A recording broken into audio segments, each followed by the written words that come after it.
get nervous about the story. I don't know why. Like, I don't know what to say. I'm like, oh. Have you seen the movie Talladega Nights? Yeah, I don't know. Like, I know do with my That's hands. why I'm like, should I sit like I'm like, this? Should I sit like this? yeah. All right. Welcome to another episode of the X-Ray Podcast. Today, I'm having Jessica and Brandon, the owners of Higher Grounds Coffee. Higher Grounds Coffee. Yes. Pretty good coffee, though, by the way. Yeah. We had a couple times Oh, already. awesome. Yeah, we had it when we moved here. When we started looking for houses, we always stopped at coffee shops, different coffee shops. Yeah. And we saw yours, and it's like, that's a stop right there, guarantee. That's awesome. So Awesome. I'm glad that you're here. I appreciate you came, and I want to know a little bit about your background. All right, I'm gonna start with you, Jessica. Okay. We're gonna start from the beginning, like way back. Okay, so you told me you moved to the States in 1999, Yes.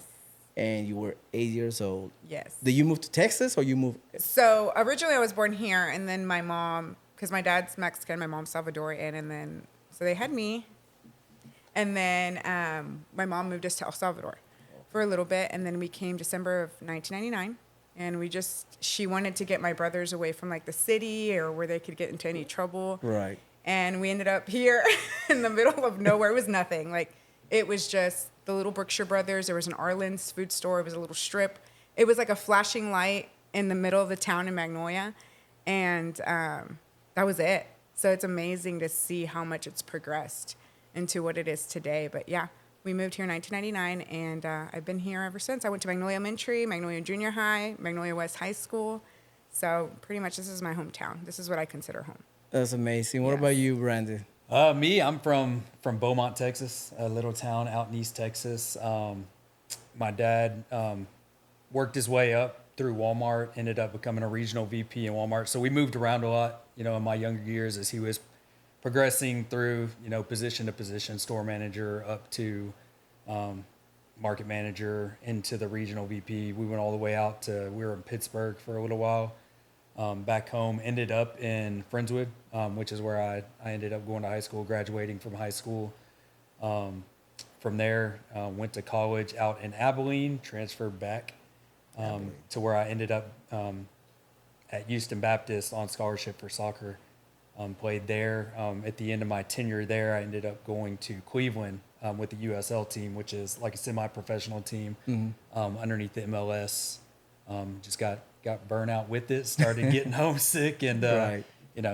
20-something years of my life, playing soccer, and it was just, I started getting to the point to where I'm like, okay, I'm getting a little bit older in age. It's probably time for me to enter the corporate world and figure out, what I'm going to do with the rest of my life. So ended up coming back home, got a job with Sam's Club, Walmart at that point, kind of following in the same footsteps as my father.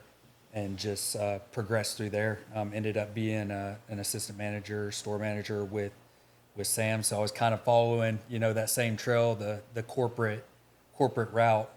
And then I started realizing, hey, retail is probably not something that I want to do the rest of my life. It's something my dad was very passionate about, but I was like, it's not kind of hitting home for me. So ended up leaving and going into the military. Where, like I said, I was stationed at Camp Pendleton, served out there, ended up coming back to Galveston where I finished off my reserve status there. And then, it was just kind of like, well, what am I going to do with the rest of my life from here financially? So my dad actually at that point had retired from Walmart and was an owner-operator with Chick-fil-A. So I ended up kind of going into the role of being his operations director. And yeah, did that for about 6 years. Got to a point to where it's very hard in Chick-fil-A to kind of progress in the culture, just the business aspect of it. You have to go through what's called a leadership development program with them. You have to travel a lot, and then you go through a selection process. So the whole process with Chick-fil-A is very tedious to actually become owner-operator. They had changed some of the guidelines for that process as I was going through, and once again, just kind of got to, okay, this isn't something that I want to do moving forward. Ended up going into a financial industry where you know, it was very focused on, you know, just kind of the money, the power, the authority, time. And that's kind of part of my testimony. You know, I ended up falling into an addiction throughout that process that, you know, damaged. money. Yeah, chasing money, chasing power, things like that. All the things that I felt like I needed to fulfill me. And yeah, dude, it almost led me to suicide. And I just thank God that He brought me out of that. You know, I had an amazing support system behind me that got me to where I could, you know, break that. I went through rehab, did sober living homes, and was kind of freed from that addiction. I ended up meeting her throughout that process. And honestly, at that point, we always talk about it, and looking back on it now, you know, I was using up to the point probably about a month, 3 weeks before I had met her. And when I finally met her, it was kind of like that crossing point. You know, I believe God was kind of like, okay, like you either continue down this path, which is only going to lead to destruction, or, you know, like I'm blessing you here. And it was just kind of that, okay, like if I want to continue to, you know, be with her, if I'm going to give her everything that I possibly can, then I have to stop this. And, you know, ended up quitting that, you know, addiction cold turkey. And yeah, God's just blessed us throughout that process and every step. So Yeah. Now you mentioned you kind of cut a cold turkey. Tell me to the process, because people say yeah, one word, you know, cold turkey, like, okay, man, I broke my addiction, but it's more into it. yes, absolutely. Can you take Yeah. me? Yeah, I mean, yeah, I went through rehab. I mean, so throughout the process, I mean, I was spending about $200 something every other day just to feed my addiction. You know, I was taking about 10 to 15 pills, 30 milligram pills a day, on a daily basis. So there was no sustaining this addiction. I ended up losing everything. I ended up actually to where I damaged the relationship so much with my parents. So I had lost my house. My truck got repoed. I ended up living with them, and ultimately I was stealing from them to feed the addiction. Ended up damaging that relationship to where they kicked me out, and I was living on the street. Pretty much, I was living on the street, and I was living out of the office because I was in the financial industry at that point. My boss didn't know that, but I was sleeping in my office, waking up the next morning, hiding everything, and trying to act like nothing was wrong. I honestly got to a point to where I was so depressed that I put a gun in my mouth, pulled the trigger, the gun jammed, and honestly, they say God moments, like it's a God moment for me, and it was just kind of a wake up call, like, hey, if you continue down this road, like it's not going to lead to good things. So I went back to my parents and I begged them, because they always told me, you know, we'd be willing to help you, but you have to surrender. You got to give it up, and you have to allow us to help you. I mean, I think that's the first choice in any addiction. You have to know that you can't beat it on your own. And so I went to them. They got me the help I needed. I ended up going to an inpatient rehab facility, which was out of the Houston area. It was out in kind of like the between San Antonio, Dallas, out in that area, or San Antonio, Austin. I'm sorry, out in that area. I was there for about 3 months. So you're away from everything, right? All of your trigger points here, any of the people that would deal to you or anything like that, you're away from it. So there's only one thing that you can do, and that's really heal from that, break that addiction, and find out that you can function without the addiction.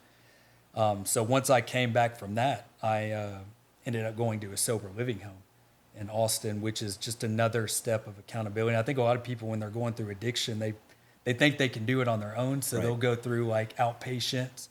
But the problem is what surrounds you, all those trigger points, everybody that is still around you that can feed that addiction or push you into that addiction. I think that's where a lot of people fail. So for me, it was needed to just get away and find out, you know, that I could do it without the drug, and obviously, you know, find God throughout that process as well, and rekindle that relationship with Him, which is, when I say cold turkey, it's not like, it wasn't by my choice. It wasn't my will or my power that stopped it. It was God's sovereignty, God's grace over my life to allow me to live a new life through Him. So I mean, that's amazing.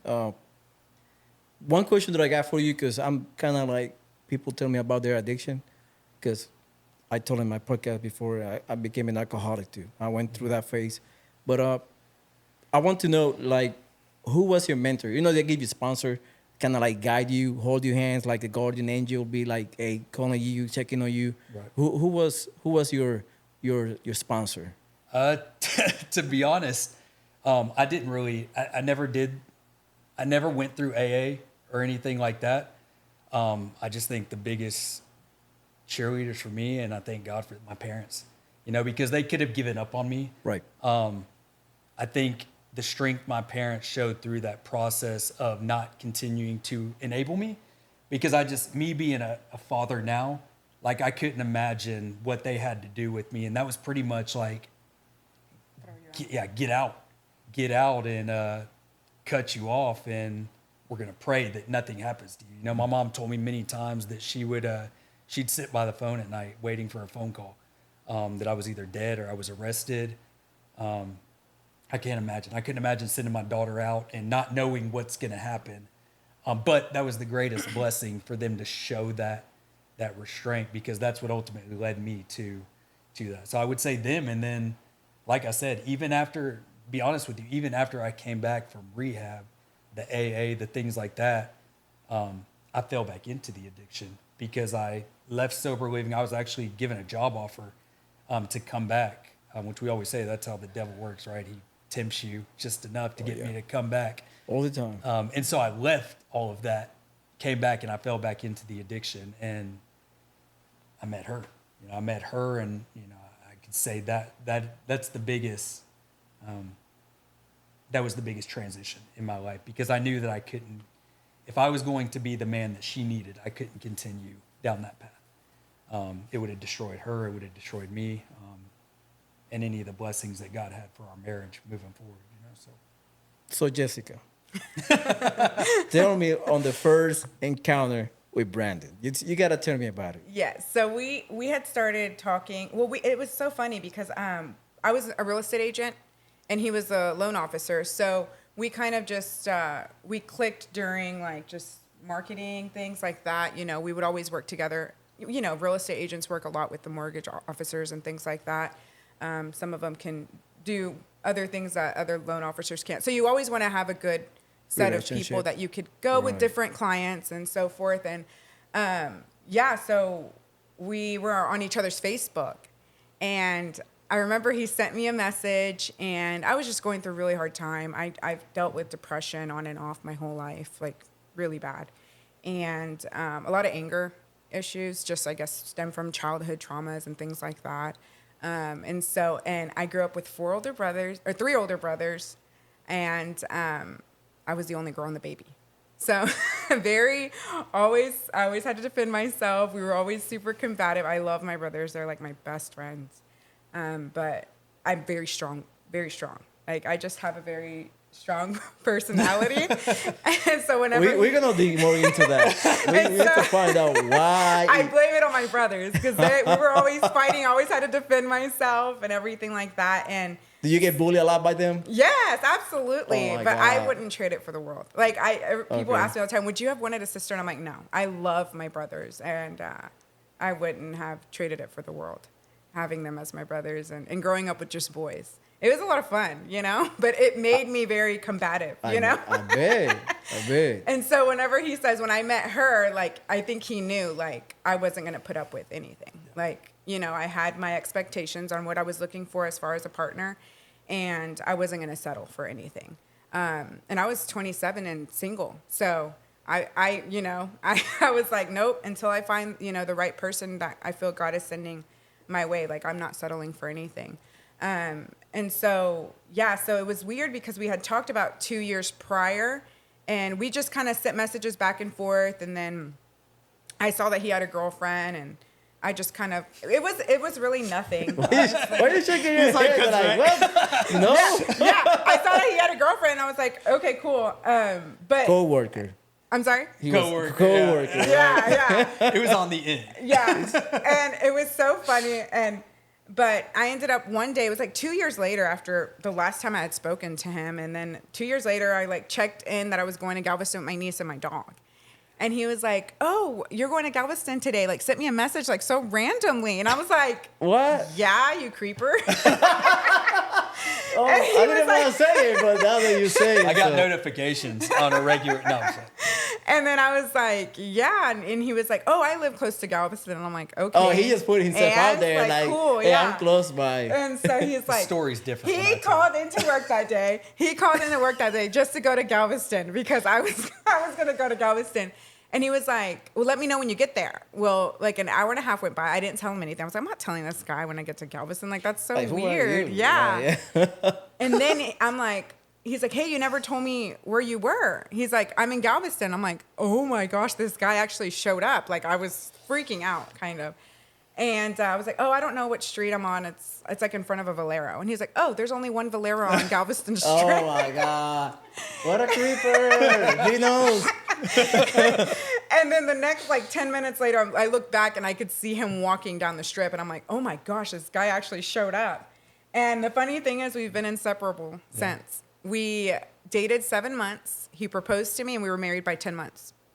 Nice. By month 10, like in 2 months, I planned a wedding. We got married, and that's it. We just celebrated 5 years last That's week. how the Marines are. They Yeah. don't play games. Yeah. We hurry and wait for so long that, you know, when it's Yeah. time to hurry, now we're ready to hurry. Yeah. Brandon, real quick, tell me your side of the story. Because you say the story from her side is different from mine. So I want to listen to Yeah, yours. what is It I want is- to give you the benefit of the doubt. It So, is.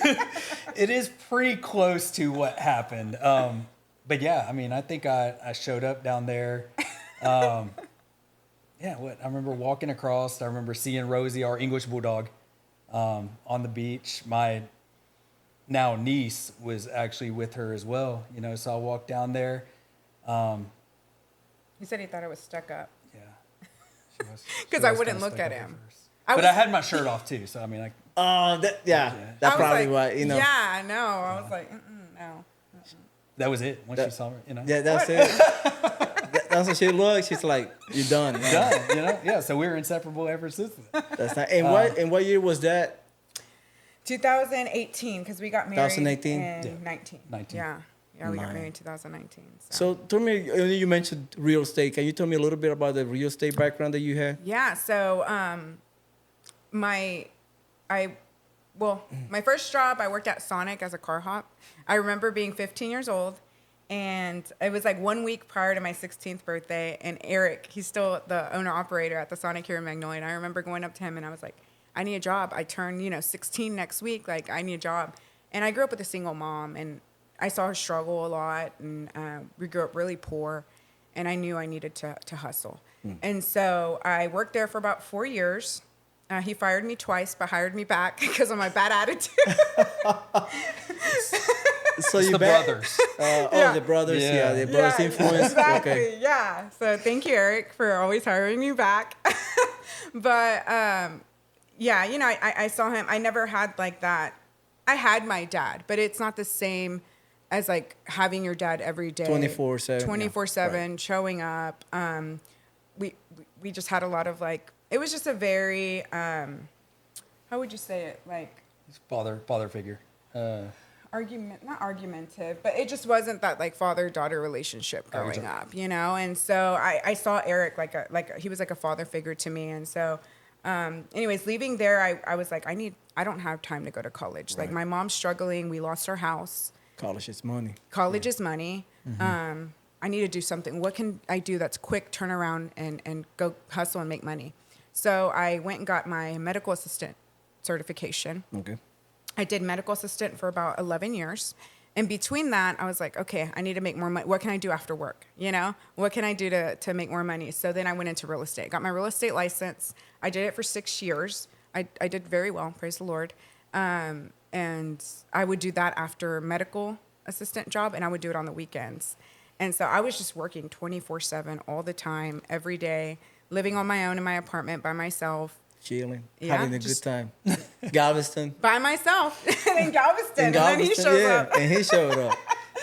So yeah, I just always hustled. Always, my mom's a very hard worker, and I think that she instilled a lot of that like hustle in me. And so I've always just looked for opportunities to grow, and I just always felt like I was made to own my own business. You know, I was made to, and I love real estate. Like I love the market. I'm always on HAR. I'm always looking at the real estate Always, market yeah. and things like that. And maybe in the future I'll reactivate my license. It's been on my mind a lot lately. But yeah, just Don't, did a lot don't of you that. don't you think that it is you always people that had their own business always had a feeling inside themselves like always they feel like you know what I could be My own boss. my own boss, you know what I Yeah, mean? And they just absolutely. like it's something that is in there, and they sometimes take a little bit to find out. Sometimes they just like Yeah. make it happen, and just like, hey, you know what? I'm gonna open a business Right. and go forward. And if you never take that step of faith, you'll never know. Yeah, right. You know? That's what my wife told me all the time. You gotta Yeah. do it. If you got a feeling, you got a hunch, you gotta do it. And if you have ambition, you know what I'm saying? Like you have to have that ambition. You have to have that self push to be able to do these things, you know? But since the time we got married, I always told him, I feel like God wants us to own a business. I feel like God wants us to own a business. Like we're going to open a business one day. And if we would talk about it for years, like what could we do? You know, I would look at the market and see what what are other people doing or what are other people not doing where there's a niche for us to Find that fill gap. in that Yeah. gap. Yeah. And so just always keeping an open mind but always obviously asking God for direction, you know? And so, yeah, we're here now. So one question that I got for you, I got too many questions, but I wanna just kind of dwell a little bit on the real estate because the real estate for me it comprises a lot of stuff. Absolutely. It comprises like you have to be ambitious, you have to be a shark, you have to be like Mm-hmm. always Confident. always looking, always moving, Absolutely. and evolving. So for you, that you told me you were very successful as a real estate. What were your attributes to make you successful? Confidence, being confident. Because now I can disclose this, but I had no idea. The first year I was there, I had really no idea. Because they teach you the stuff in school, but they don't. I would go door knocking. I would go make my own flyers. I would go drop off. I mean, I was hustling. Like Cold calls. I would cold calls. Even if they hung up on me, I was like, what do I have to lose? You know, Right. some people would curse me out, hang up on me. What do I have to lose? People would open up their door in underwear and I'm like, hey, my name is Jessica, you know? But if you don't put yourself out there, and everybody will tell me, no, a lot of people don't make it their first year. A lot of people, and I did really well my first year. Really? But it's because I went out there. I was like, I'm going to do everything I can do through my own strength because at that moment, I didn't really know Christ or Jesus, you know? And so it was all through my own strength, right? But I can see where God was in the gaps of that. And yeah, I just hustled, and you have to be confident. I would walk into those listings like I knew what I was doing, even though I had really only just school background. But I was like, if I show them confidence, then they can have confidence in me. But I absolutely went 110% the extra mile every single time to get the job done. And I think that's what ultimately led me to the success in the real estate world. So you mentioned two things. You mentioned ambition and confidence. What else you can tell me? This is my attributes to be successful. What else do you have? I think I'm also a big people person. Like I love people. And I think when people know that you're genuine You care. and that you care. Right. And I mean, it's a big deal. Like I think a lot of real estate agents and you know, I was around the industry. I would listen to a lot, you know, when I was in the office and things like that. And I'm like, I remember there was this one time where this girl was like, oh, I got a rental property, but you know, rental properties, you only make like $1,000 or however much the actual monthly rent term is, you only make 1 month of that. So if it's $1,000, if it's $800, I would take every single opportunity. And she was like, oh, I don't want it. Does anybody want it? And I was like, I want it. I took it. And that rental in 6 months turned into a buyer. She bought for me twice within the years that I was in the real estate market. So just taking advantage of opportunities, you know, never looking at something like it was too small. Minuscule. Yeah, minuscule. Yeah, absolutely. And just taking opportunities. And till this day, I think she contacted me not too long ago and she was like, hey, Jessica, are you still in the real estate market? I'm looking to buy again. And so, you know, people, when you show them that you care and you show them that you're genuine and you care about, you know, their investments, because that's their money, that's their livelihood, you know, and they're trusting you with that transaction. It's a big deal. And I think when people know that they can trust you, then it makes a huge difference in their lives. Yeah. That trust and confidence goes along. Yeah.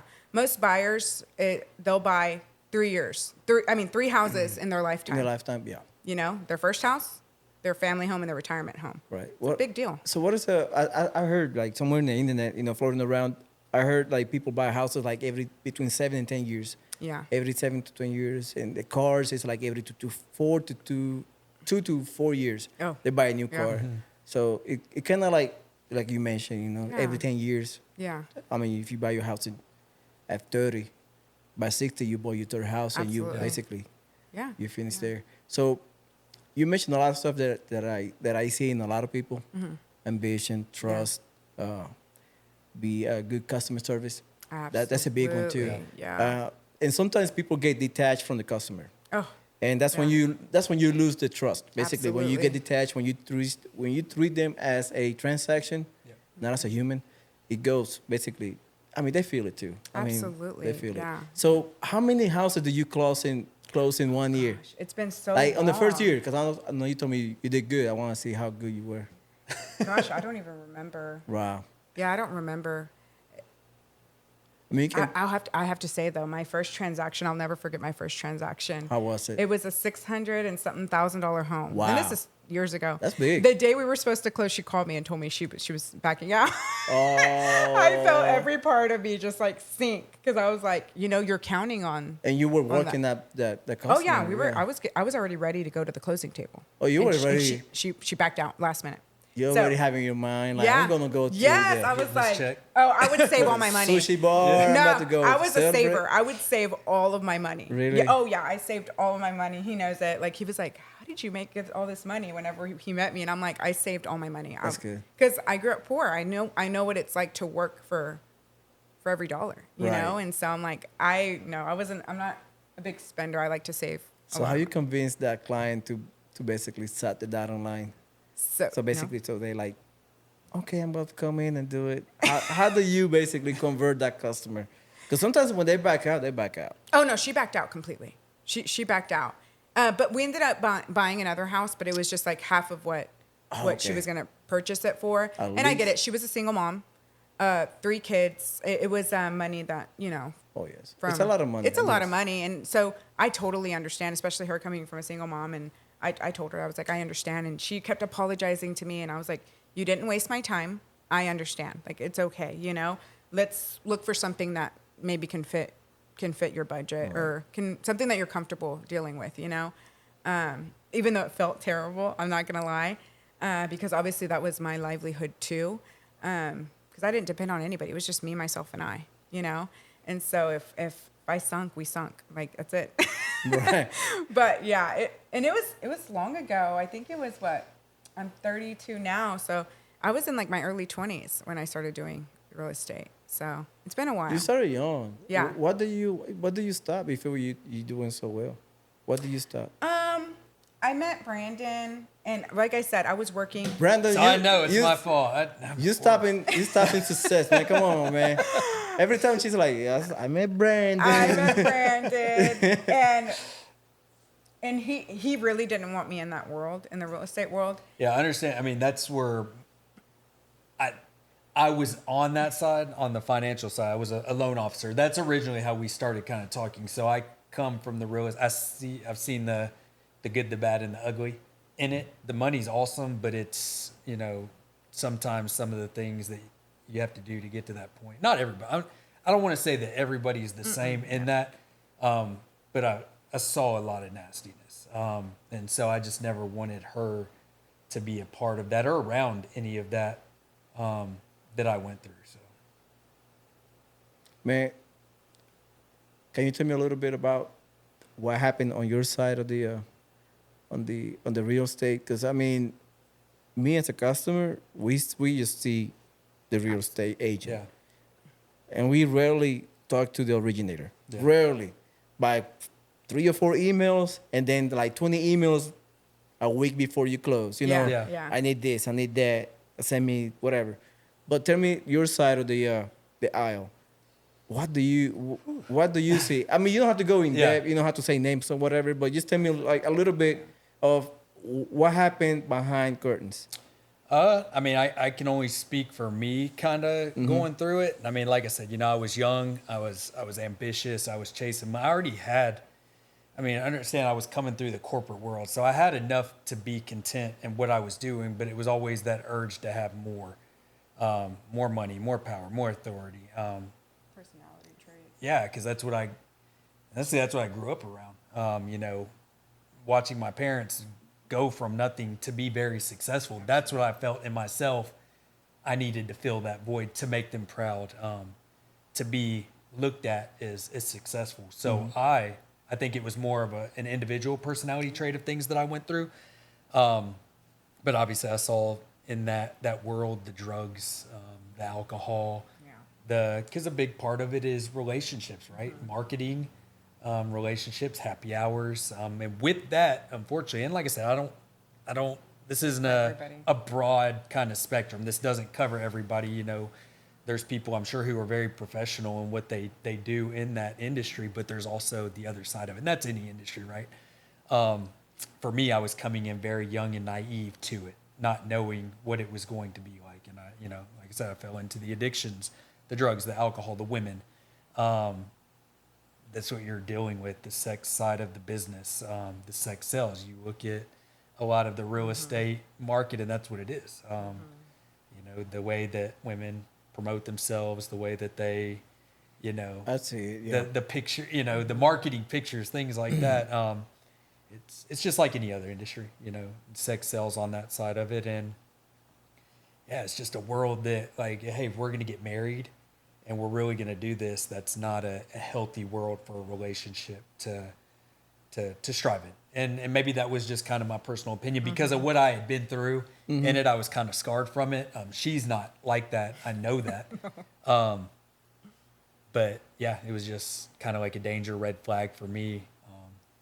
And I think that even though Houston's really big, everybody kind of knows, like in the real estate you know, side and mortgage lending side. I think you will kind of interact with, you know, different people, and everybody kind of knows one another or heard of, you know. And so I think he just didn't want me in that mix. And so I was like, okay. And I love patient care. Like that's where my passion was in patient care. And I was doing clinical research in rheumatology. And I love like science and things like that, the human body and all of that. And I was just in a really good place where I was. So I didn't mind like taking a step back and just going into the medical field and just focusing on that too, you know. And most of it was to keep me busy because I had nothing else to do. So I would work both the jobs. So do you consider yourself a workaholic? Yeah, I'm a worker. Kinda. Yeah, I'm a worker. Yeah, I mean. Not a workaholic in the sense of like. Yeah.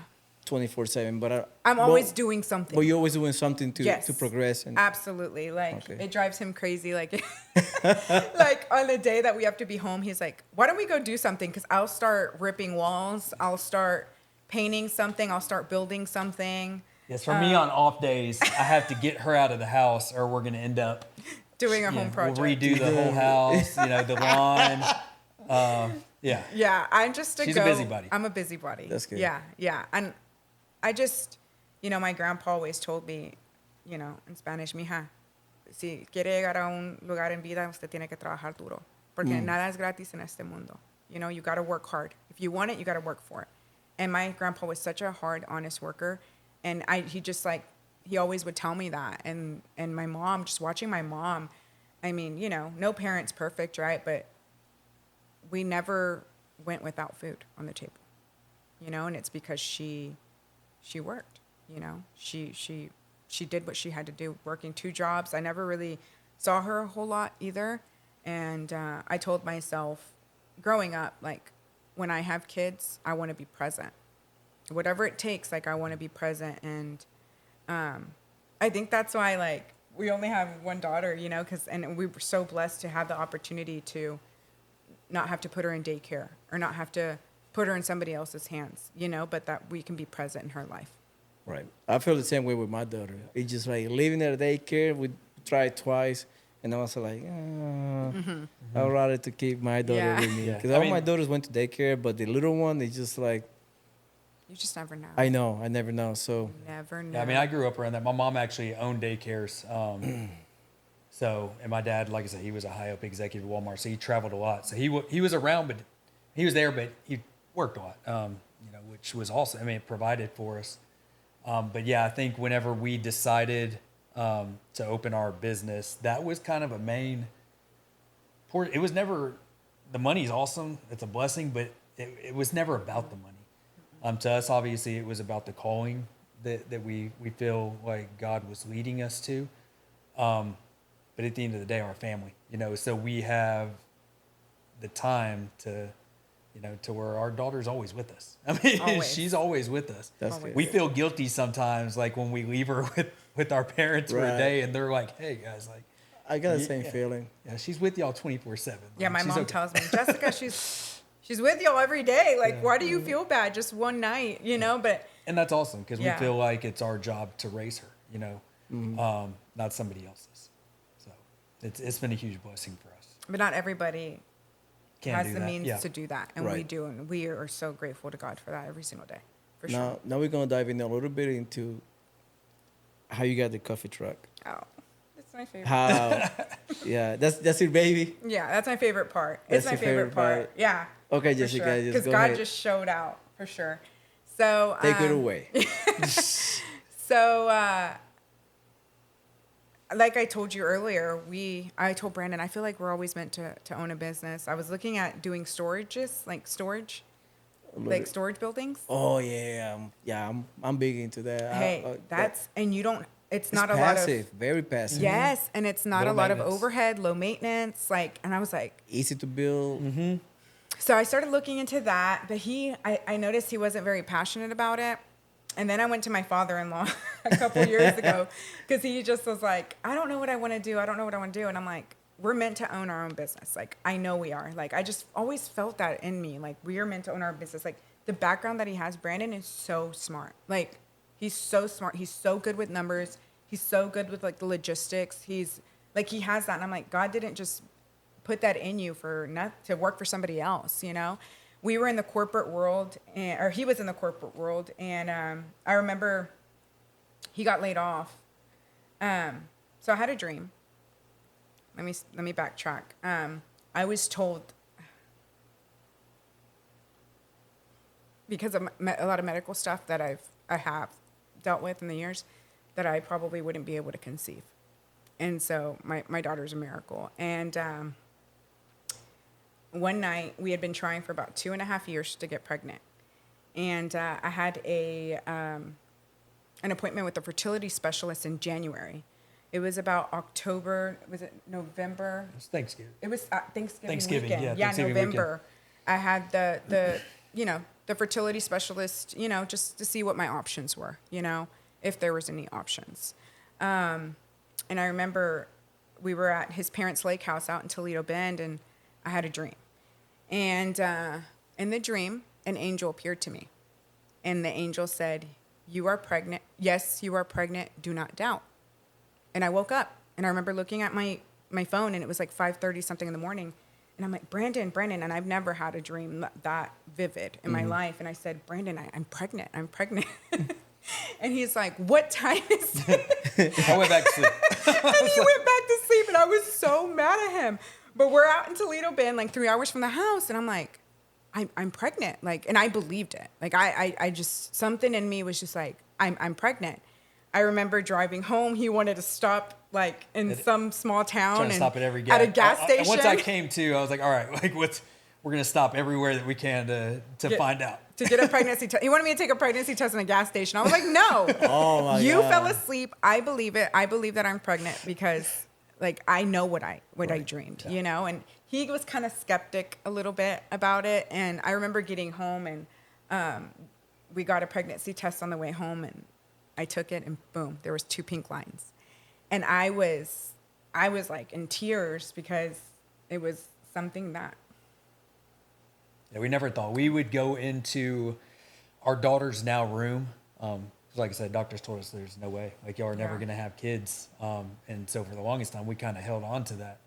And we got to the point to where we were like, no, like, God can produce miracles. We would go into our daughter's room and just pray pray that was going to be her nursery, that she was going to, He or she. be, he or she, yeah. She's coming yes or yes. I knew it was a girl. Yeah. I literally, I mean, I prayed for curly hair. None of us have curly hair. She has curly hair. So like very specific. Yeah. That God blessed us with. Yeah, and I remember just being like, wow, like thank you. I was so excited. The next day I'm at HEB. I went to go get prenatal vitamins, all the groceries. It's like $140 something. I'll never forget. I'm about to pay and I get a call from him. And I answer and he's like, and I'm like, hey, I'm getting the prenatals. And he's like, Jess, they just let me go. And I'm like, let you go where, to lunch early? Like, let you go where? And he's like, They get you for the day. yeah. He's like, no, Jess, they just let me go. Yeah. Like, I They just just got fire you out of the During blue? COVID. during So COVID. that was during the COVID. We found Oh, my out God. Thanksgiving weekend when COVID had just kicked off. Right. Right. Yeah. So literally the next day, we found out we were pregnant. The next day, I went into work, and they called me into the office before I could even like set my stuff up. They're like, And they were pack like, your yeah. stuff and you go. Yeah. And I I was in oil remember, gas at that point. So. yeah, I remember about to pay the $142.70. I'll never forget because it was just so like shocking for me. Mm-hmm. And I could hear, do not doubt. And I was like, yes, you're pregnant. But the second message was, do not doubt. Do not doubt, for I am with you. I am your God, and I will sustain you. I will lift you up. That's the scripture that came to my mind. And I could hear his voice kind of like in worry. And I said, Brandon, we're going to be okay. Everything's going to be okay. I'm on my way to pick you up. Everything's going to be okay. And he was like, okay, I'll wait for you outside. And it was an hour and 15-minute drive. I remember just putting worship music on and just surrendering. Because I'm like, God, you gave us this miracle. Mm-hmm. I'm not going to ask you why. We're going through this right now after you've given us this miracle. But if you did this, you can do anything. You're going to sustain us and you're going to keep us through it. And for 4 months, no job. We would apply, nothing. Nothing was kicking through.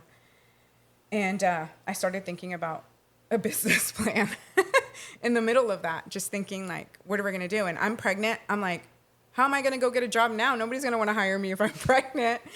And I remember telling Brandon, like, just lifting. I remember there was days where I could just feel him just like giving up, you know? I mean, I'd be up till 2, 3 o'clock in the morning, Applying. just applying. But nobody was hiring during COVID. I mean, COVID would shut down everything. So It was very It was hard. impossible to get a job. You had to have Right. shots. We weren't getting the vaccines at that point. So I mean, even with all of this background in operations and management, Nothing. high level management with some very large companies, Fortune 1, Fortune 500 companies, you know, I was either too qualified for the positions they were trying to fill, or they just weren't They weren't bringing in any Even additional. though you could do your job remotely anyway, right? Yeah. So And not even Yeah. wow. It was so you hard. spent 4 months 4 months. And let me tell you, like, and you barely were getting bigger. Yes. And the baby's coming, but you like. But the bills were getting paid. The bills were getting paid. I got a check from the IRS of some. I supposedly they messed up something for my 2020 taxes, and I'm like, that is God. Like, that is all God. You know. Yeah. Just in case you need it. I was about to tear up too. I was like, And I'm like, how are we getting a check from the IRS? Like, that is God moving. Like, yeah. it's 2 years later, and I'm getting a check from the IRS. IRS is stingy. Yeah. You know what I mean? You Yeah, get you a get check maybe- from them you out get of the maybe blue. $1 or some or weird 57 check like cents that. or something Yeah, like but- that. And so, But yeah, we it were was getting to like- the point to where we're like, are we gonna have to sell our house? We're gonna have to sell our cars. Like we're already planning this stuff, and boom, a check would come. And then we're getting okay. It was so a month weird. goes by. Okay, what are we gonna do for the next month? Boom, like we had people, you know, randomly bless us and write us a check to get us. So it was like month to month, something was happening that was out of the norm to get us through the to next get us month. to the next month. Amen. And the most humbling thing happened. His old boss from where he let him go called him and said, hey, Brandon, we would like to hire you. Have you found anything yet? And Brandon was like, no. And he's like, I would like to hire you back. And Brandon, with all his might, he didn't want to go back because he's My like, pride. You his fired me. pride, right? But I Yeah. told Brandon, I was like, listen, we have a baby coming. You're going to have to humble yourself and you're going to have to take that job back. in the meantime until we find something else. So he goes back, 3 positions. They gave him 3 positions with less pay than he was making before he came in. Yeah, it was very humbling. More Very responsibility, humbling. less pay. Yeah, more responsibility, less pay, but super humbling. We praise the Lord for that because you'll never forget the lows, right? To get you to where you're at, and you'll always remember how God sustains you and gets you through everything. And this is a really long story. My dad ended up getting COVID right when they called him back. Oh, I don't want to cry. Yeah, so it's like Yeah. blessing, boom, get hit with something. Blessing, Yeah. boom, get hit with something. And Yeah. it was like that for a while. Yeah, and my dad ended up getting COVID, and I got the call, and I was just like, okay, look, I'm on my way to the hospital, and I'm pregnant, and the nurses were like, ma'am, are you sure you want to go in to see? I was like, that's my dad. Like, yes, I'm gonna go in there, and I'm gonna be there for my dad. And I remember walking in, I was like, it can't be that bad, I knew he had gotten sick like a week prior, and he told me he wasn't feeling good. Mm-hmm. And I walk in, and me with medical background, I remember he wanted to get up to use the restroom, and his oxygen dropped to 70 something. Normal oxygen is between 93 to 100. It was like 70 something when he got up, and I said, oh, this isn't good. I'm thinking to myself, and I was just like, Papi, are you, like, how are you feeling? And he's like, he had the mask, he couldn't breathe a lot, and then the nurse kept telling me, like, he's not looking good, But I kept praying, believing. I'm very optimistic. I always look for the positive in every situation. And I would leave, waddle out, go home. And 3 days later, I would go every day to the hospital, and I saw it getting worse and worse. And they called me, and they told me they were going to have to intubate him. The chances of coming out of an intubation is like 95% chance you're not going to make it. And I remember driving to the hospital, and I'm shaking, and I said, Dad, they're going to intubate you. What do you want me to do? Like, at what point do I decide to let you go if things get bad? And I remember him telling me, if I start to get bed sores and things, just let him disconnect me and let me go. And then he put me in charge of his medical state, Wow. which was really hard on top of me being 5 months pregnant. But he knew that I had the medical background to be able to make the right decisions for him. I did the salvation prayer with him, and I left the hospital, and I got the call from the doctor a couple hours later. He goes, we need to do emergency intubation now. And I'm like, do I have time to drive? He goes, no, we need to intubate him now. And so I got on the phone with him. I told him I loved him and everything. And he spent 5 weeks in a coma. I had 3 dreams. God speaks to me through dreams. And every time God would show me that he was alive. And I was like, I remember in the dream, I was like, Pa, I said, where are the tubes at? You're supposed to be in the hospital. Where are the tubes? And he's like, what tubes? He's like, I'm alive. And I was like, is God going to heal him in heaven, or is God going to heal him here on earth? And I was just but I just held on to my faith. I would, in the middle, 2:00 in the morning, I'd get up and I'd start interceding. I'd be praying. I would go in the hospital and I would pray over him, and the nurses and the doctors would come pet my back like, oh, you poor girl. Like, he's not going to make it. The doctor told me he's going to die. He's not going to make it out of this. They told us to start planning his funeral. The doctor told me to start planning his funeral. It was like March 23rd. I told the doctors, like, no, I'm not giving up on him. You're going to do this. I had to sign paperwork because they wanted to do their own protocol. And I'm like, no, like, you're going to give him everything you're going to give him every single antibiotic. What is the worst that could happen? He either lives or he dies. He's dying anyways, you know? And they called me and they were like, Miss Acosta, your dad has woken up. Your dad woke up. And I remember driving there as fast as I could because we needed to figure out if he had lost too much oxygen in his brain to be able to recognize me, or if he was going to, they told me he was going to have to live with an incubator, not an incubator, oxygen tank the rest of his life. My dad is breathing, walking, talking, singing, playing his piano again. 100% his lungs have recovered. And I give all glory to God. He's a walking miracle. But and all this goes, it led us to where we are today. I think that sometimes God will put you, if I could go back and redo that all over again, I would, because it strengthened my faith in God. It strengthened my, what is that, like reliance on him? Or how would you say it? Dependency. Dependency on God. Right.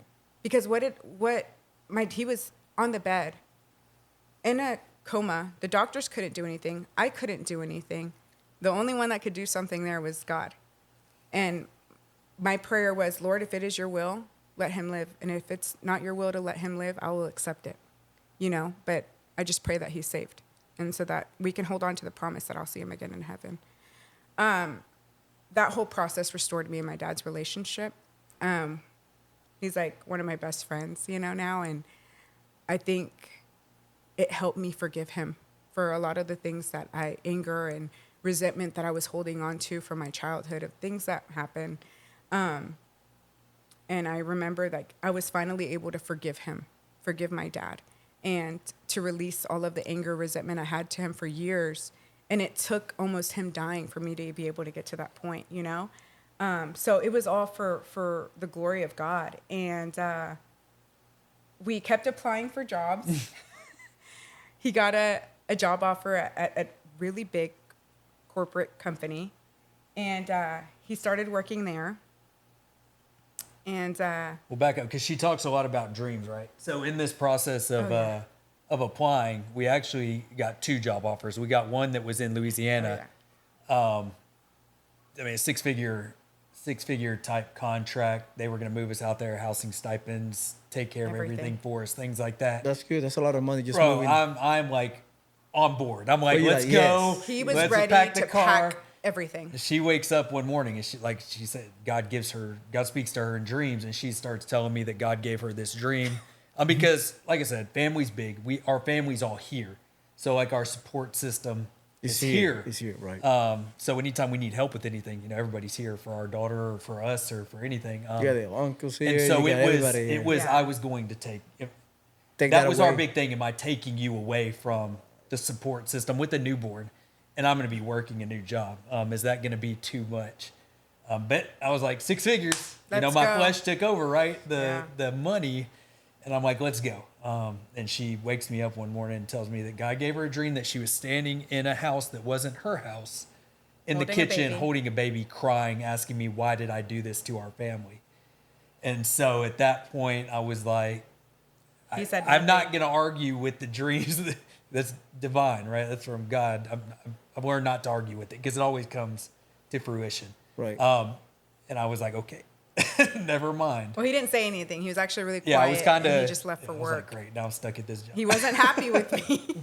He wasn't happy with me. He's like, how can we turn down this job offer? He's like, this is what we've been praying for to sustain. I don't want to be at this job anymore. Mm-hmm. And I'm like, listen, I'm just telling you what Your I feel dreams, like God yeah. revealed to me. I said, and he was like, okay. And he walked out the door and left. And I was like, and then I started thinking, Lord, I don't want him to resent me. If he turns down this job offer, like, speak to him. Yeah. So I turned down the job offer.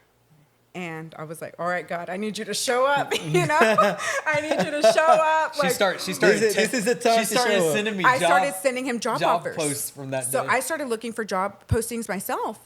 He applies 2 weeks later. 2 weeks later, he applies to the job posting I sent him. And I said, this aligns with all of the stuff Brandon And it's has. here.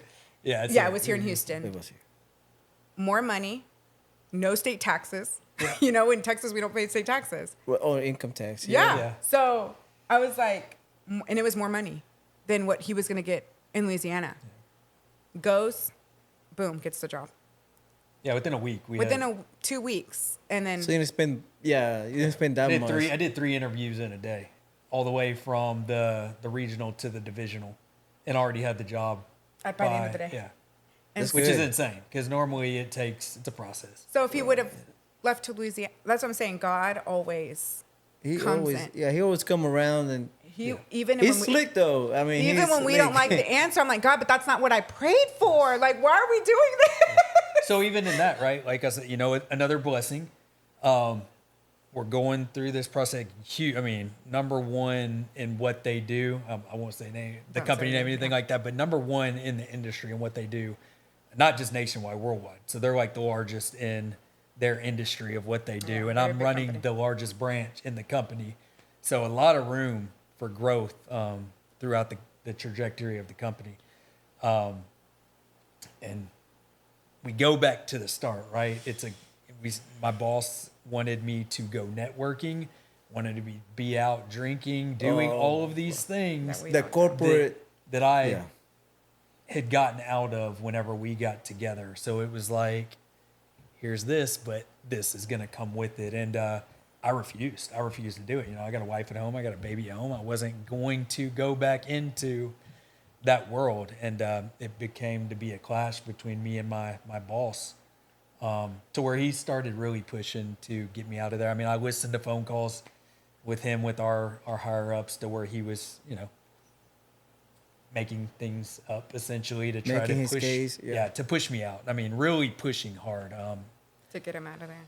And so, I mean, to the point where it kind of like broke me. I'm like, look, like our branch was the number one in the company. Like, we're really successful in what we're doing. Like, we're beating numbers prior year. He's excelling in in every his position. in every metric.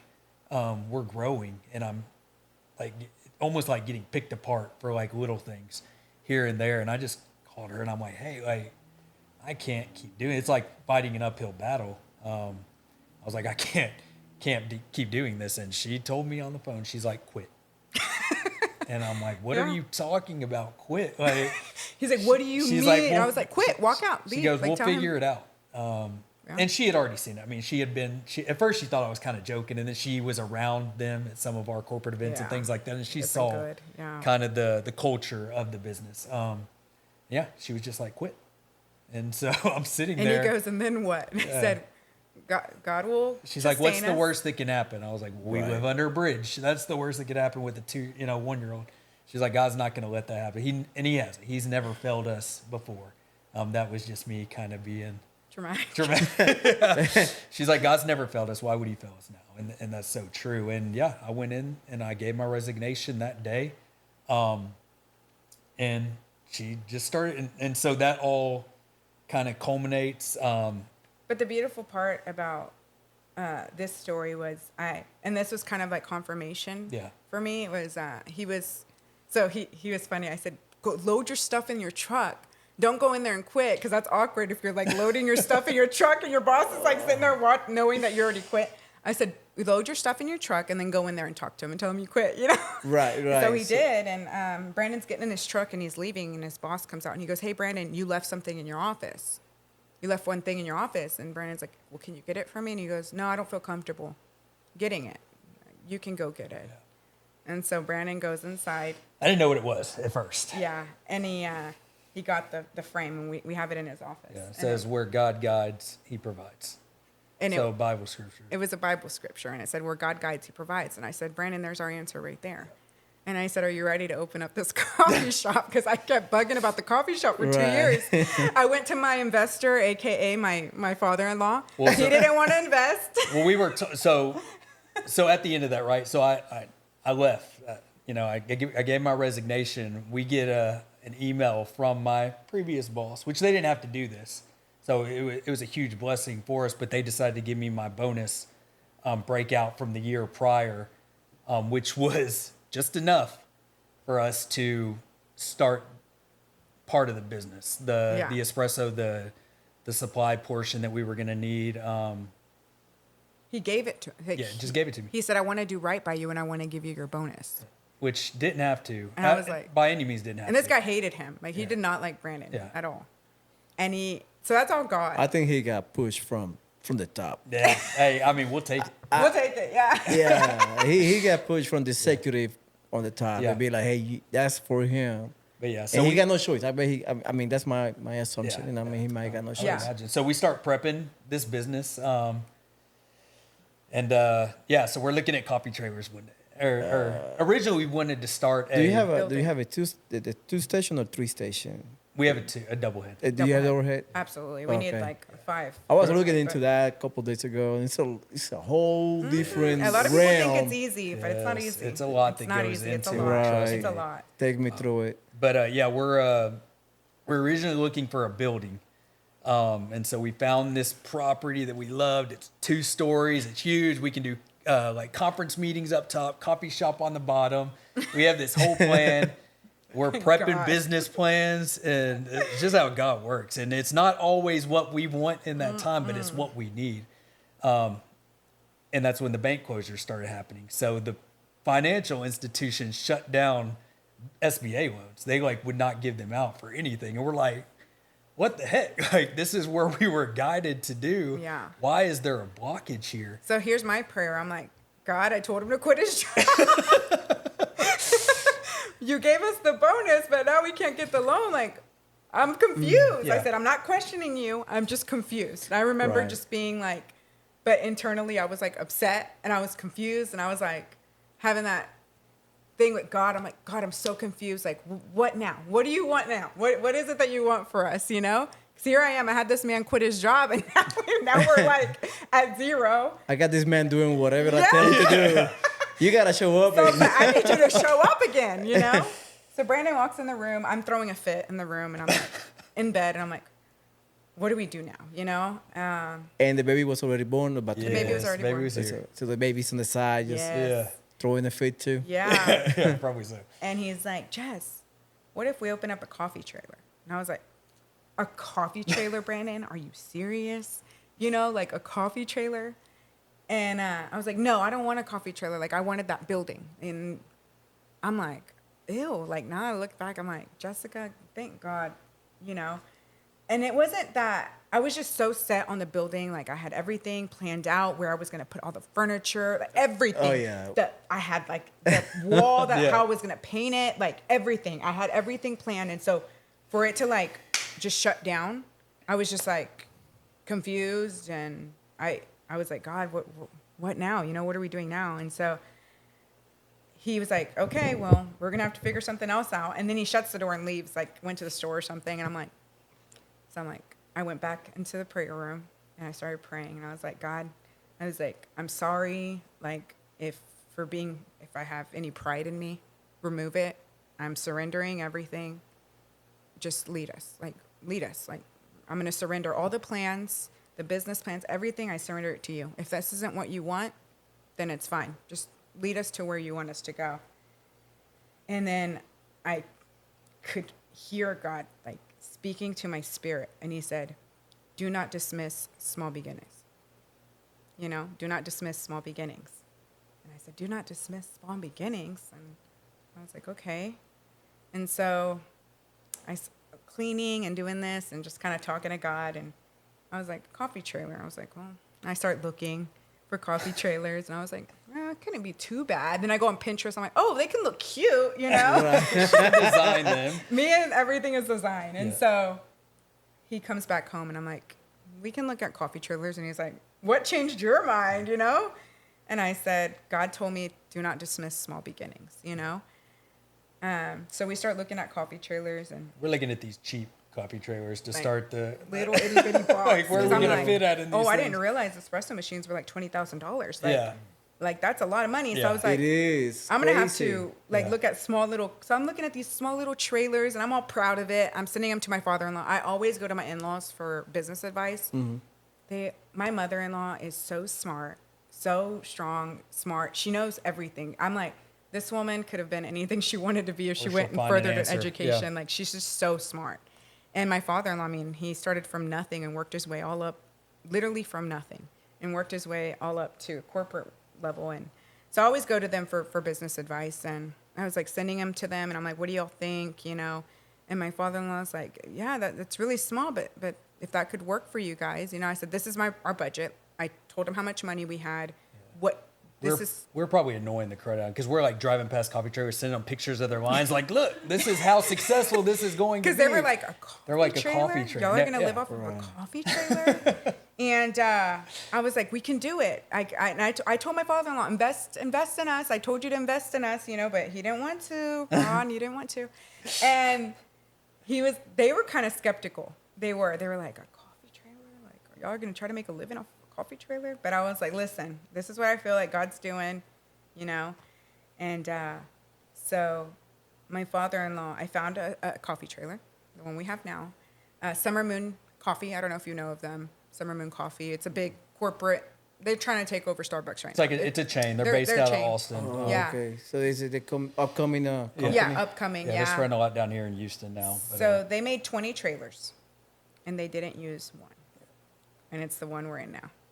Yeah. yeah, so we're joking around, right? So we're looking at these little cheap trailers. That's originally what we were gonna get. So we're sending those to my dad, and then we find this one that's like, It was a lot. yeah, we're Yeah. like, I'm like, watch, we're gonna joke with, and we send it to, because at first, well, he was like, I want to bless y'all, and I want to buy the trailer. And So I'm so, sending him, we're, like, so we're little like, well, okay, itty-bitty we're ones. gonna send you Okay, the expensive ones then. Okay, let's go So to the we sent 40,000 him. trailer. Yeah, we sent him this one, but we were joking. We were like, I was like, send him that one, send him that one, and he was like, He's like, "Where's "Okay, that where at?" is it?" Yeah. And I was like, What? huh? I was like, no. I was like, no, that's too much to ask, too much to ask for. And then I remember God just like telling me like, I want to bless y'all, because everything comes from Him. It's not from us, Yeah. It's from Him. And I was like, oh my gosh. And so we started looking into it, and he was like, I want to buy it for you guys. And I was like, because listen, I was poor. Okay. So like $100 is a lot of money for me, So I'm like, what? He wants to buy it for us. So we got the trailer, and we were thinking of names, like what is it going to look like? Once again, here I go with my dreams. I know I'm not like super, but I had a dream with 3 mountains, and that is the Higher Grounds logo. And Higher Grounds means He is the highest, the King of Kings and Lord of Lords. Highest altar. He is the highest one. And so that's where the Higher Grounds came from. And then that's why we have the cross in the middle, because it's the Father, the Son, and the Holy Spirit. And the cross is in the middle of the mountain on top. So our logo is all designed off of just like things that the Lord showed us throughout. And so from the coffee trailer to the bonus, we were able to purchase, the espresso machine money. I always save my money. So money that I had saved, and we put our last cent into this business, like everything. Yeah, Everything on the line. It was saying, Everything. it was burn the shit for sure, and because there's Brandon no was going like- back. This Brandon's is like, this is it. Yes. And Brandon's like, so what if this fails? And I said, but if it's God's will, God's will, yeah. it'll succeed. If it's not His will, then we'll be under a bridge. Yeah, then you were right. We be living in the trailer. He was like, no joke, I huh? can't believe I went to college. I did all these Marines, and I'm going to be making coffee. Yeah. And I said, Brandon, trust me. I was like, just trust me. Like, and I'm doing numbers. I'm like, if we can make $200 a day, for this amount Kinda of days. forecasting. Yeah, I Yeah. was like, we could at least, buy groceries, pay our mortgage, and just pay our bills. I'm like minimizing everything, right? Like just putting the bare lowest minimum. Just to bare make- minimum. Yeah, just how to do we survive. survive? Yeah. And I said, I would be outside of the trailer, throwing signs up, waving people down, like to come try the coffee. And I'll be honest with you, I didn't know how to make coffee. Like I didn't really know what I was doing. I know I love coffee, but I was like, I see all these baristas and how they do the latte art and how extensive coffee is, I did real estate, but I didn't know how to manage employees. I didn't know how to do a lot of what we do now. It's a learning curve. It's a learning curve. And I realized shortly after we opened, now I know why God started us here, because He wanted us to get into the cracks and every little thing of the business to get us to where we're going. Yeah. And Grind us, right? grind so we us, knew absolutely. the ins and outs. We had established customer base. And looking back on it now, it's funny because if we would have purchased, if He would have allowed us to purchase that first property, we would have failed. bankrupt. Yeah. Within We would've closed. within the year. Yeah, there's no way we were. Yeah, it's like everything is business. It's just like you have to start small. Yeah. So you learn the game, Absolutely. and you know all the rules, tactics, Absolutely. and then once you know all that, then you can step up to the big leagues. Yeah. And then that's a blessing. Yeah. In disguise. You know And what I it's- mean? Yeah, absolutely. But it hasn't been easy. A lot of people think it's easy. It hasn't been easy. We've had a lot of, just like the enemy doesn't want God's name to be glorified. He doesn't want us here, and so we've experienced a lot of attacks, and every time I feel like God, like, I don't know if I want to do this anymore, because it's a lot of stress. It's a lot of sacrifice in our marriage. Learning how to work with one another, because our management styles are very different. What is your style? So my employees said that Brandon is the knife sharpener, and I'm the one that got The chopping block. the You're the chopping shopper. Oh my god. So you're a zero tolerance. I am very zero tolerance, but Okay. this is why. I believe that one, we invested everything, every single penny into our business. It's like everything is a stake. You know. Yeah, Everything. and not only that, but I believe that we are to be good stewards of what the Lord has given us. That's what His Word says. I'm not making it up. His Word says, "Be good stewards of what I've given you." And being a good steward of what the Lord has given us is taking responsibility for what He's given us and managing it in the way that the Lord would do it, right? And so, yeah, and I look at myself as how I was as an employee. I showed up to work on time. I showed up when I needed to show up. Honest, too honest sometimes, but honest. I worked hard, and I have this set of expectations, and I'm like, if you're showing up to work late every time or not showing up at all, I can't have that, because it not only affects me, it affects my daughter, it affects the business, it affects the customers, and that's our livelihood, And so I always tell them, and I'm just very straightforward up front. What you see is what you get. The way we are here with you, that's the way we are at home. That's the way we are at work. We don't put on a mask.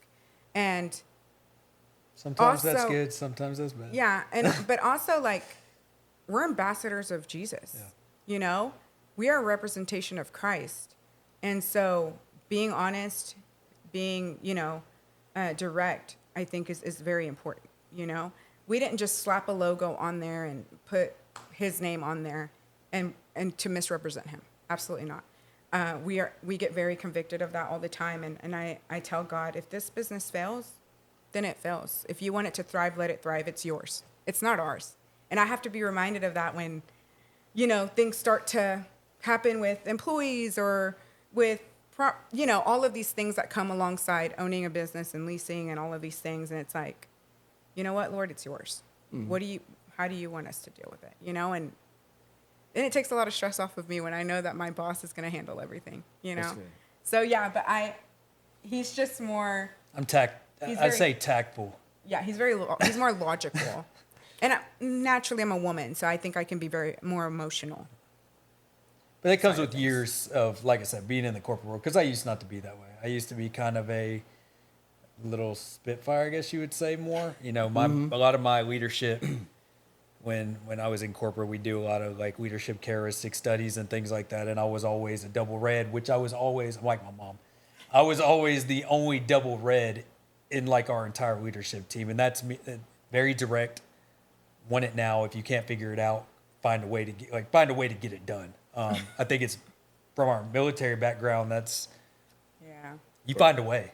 There are no excuses. I don't like the whining and things like that. I'm like, hey, we're gonna figure out a way to get it done. Right. I think I've kind of matured in that. I know we're dealing with a different generation now too, to where we have to kind of tailor our leadership traits to them. That's been a big adjustment too, as well.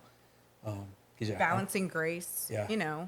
With not overdoing it to where it people affects our can business, step on you essentially. But we're a Christian business, so people have a lot of expectations that we're supposed to be over graceful, and I don't believe that. I think correction with love is a part of it. Our goal is to develop, especially as leaders, our goal is to develop the next generation.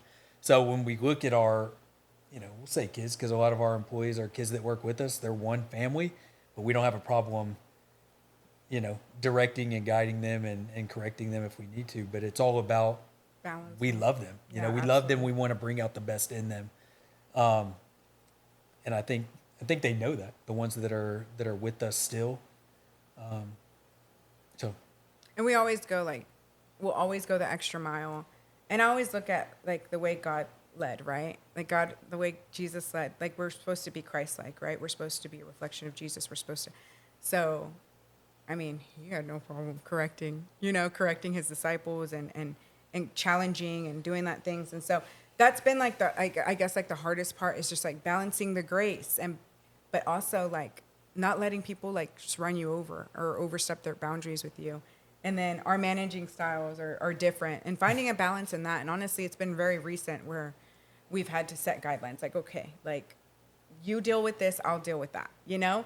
And so we give each other separate roles where we're not trying to both do the same thing and then clashing in the middle of that. Yeah. But like he takes on this role and I'll take on this role and then we communicate. And that has worked really well. But at the beginning, it was just a little like, whoa. Well, it was Yeah. well, it was just us, right? So we didn't really have employees. Yeah, so we're it was just us. Yeah. And we'd be in the trailer sometimes. And I'm like, you go over there, I'll stay over here. And because I mean, it's just the heat of business, whenever you're doing that. So it took us a while to kind of. And my parents will always joke because they're like, we could never imagine working together. Yeah. I don't know how y'all do it, but I'm a lot like my mother. I feel took us like a while. I have a lot of my mother-in-law's traits. Take me to the first day you guys opening. Oh, wow. Both of you were in the trailer. Yeah. Do you guys practice how to do coffee? Or Oh, yeah. just, Yes. No, you we guys practiced- did Yeah. reruns and stuff Oh, like yeah, that? we practiced a lot. We wrote down all the recipes and things like that. And I refused to open until we knew. Like I refused. I was like, we're Yeah, not you going to open rehearsed this until until you- we know what we're doing. he still didn't want to open when I opened. I on May still 20th. thought we were opening too early. Yeah. She's like, hey, we got to do it. I'm like, we're not I'm ready. like, hey, we got bills to pay. Like, we got to open it. Like, everything's going to work out. God's got our back. Like, we're going to be okay. And he's like, okay, well, then you make the coffee. I don't want anything to do with it, until I'm for sure. And so, You're going to have those clients like, double macchiato and blah, blah. And you're like, huh? a red I know how eye? to What's a boil red water. eye? Yeah, I can brew you a pot of drip, Yeah. I'll give you hot water with milk.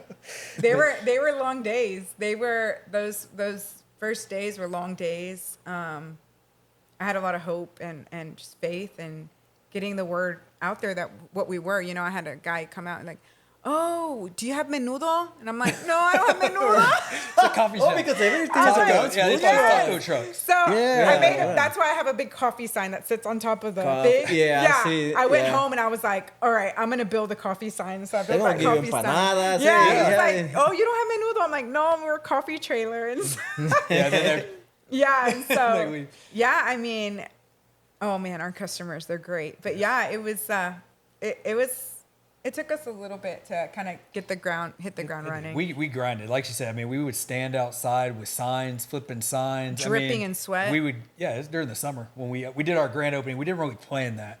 Started our grand opening in the summer, which in Magnolia, nobody's here.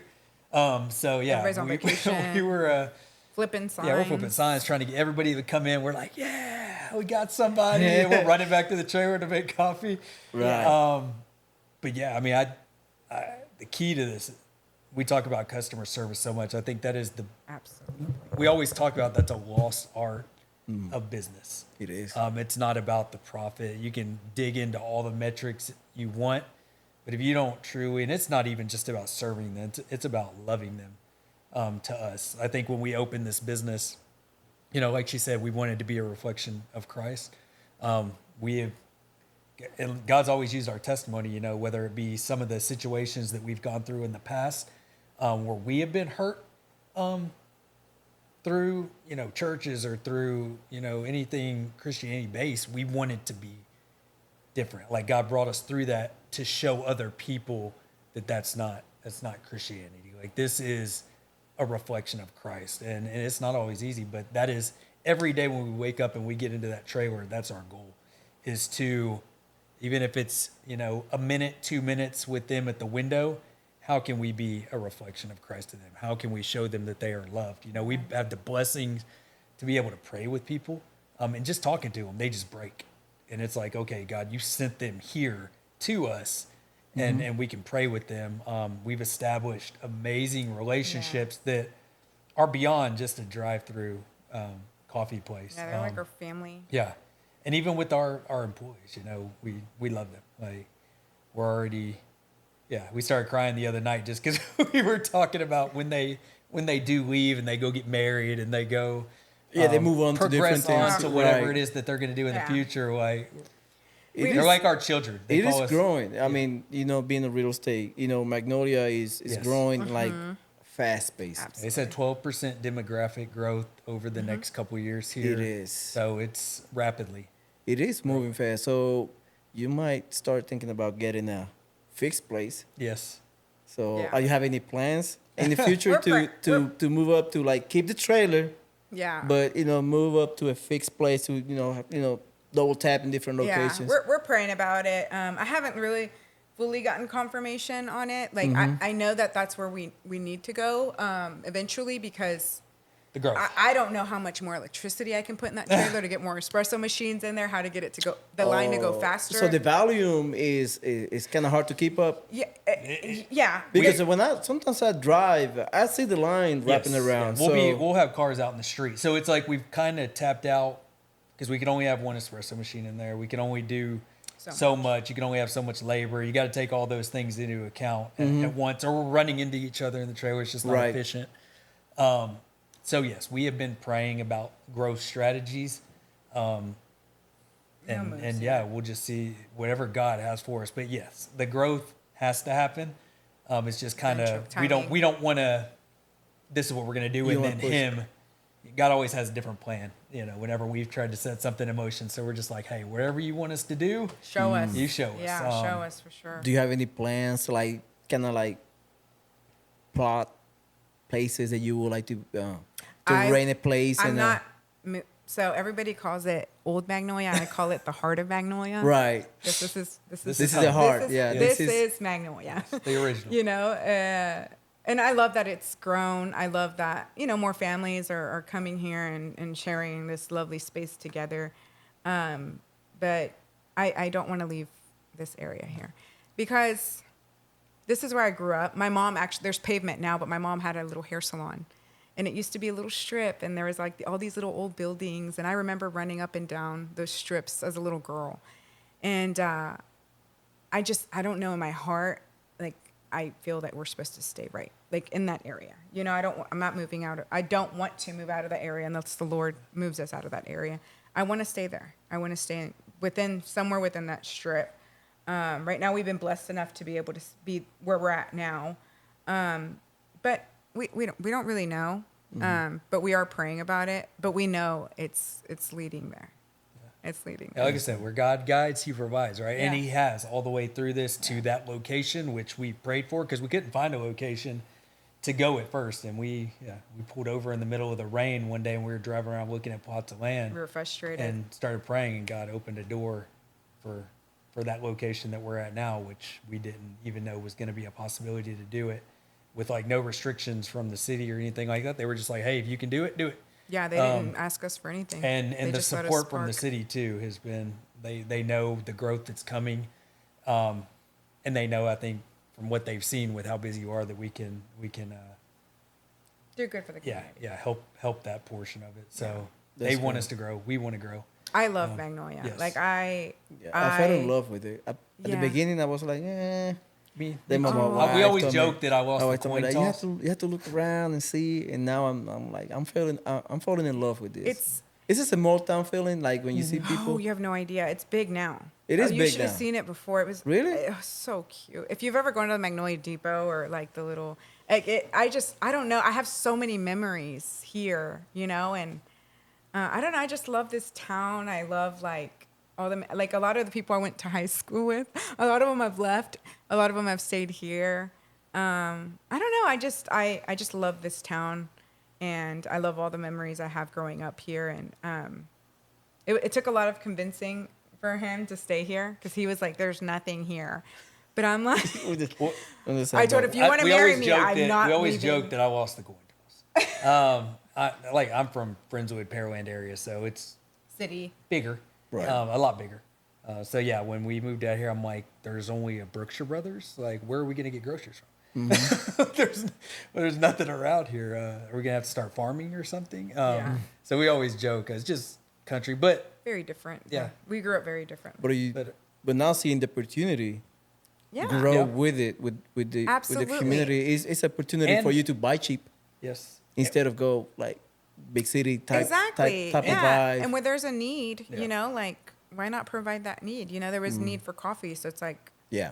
we provided that need, and it's been great. And as long as God wants it to continue to grow, it's going to continue to grow. And wherever He leads us to, whatever next step that is, we're praying about it. But And it's a beauty customers too, because I mean they become friends to They're the you, right? best. Our That's the customers beauty are with a awesome. small town.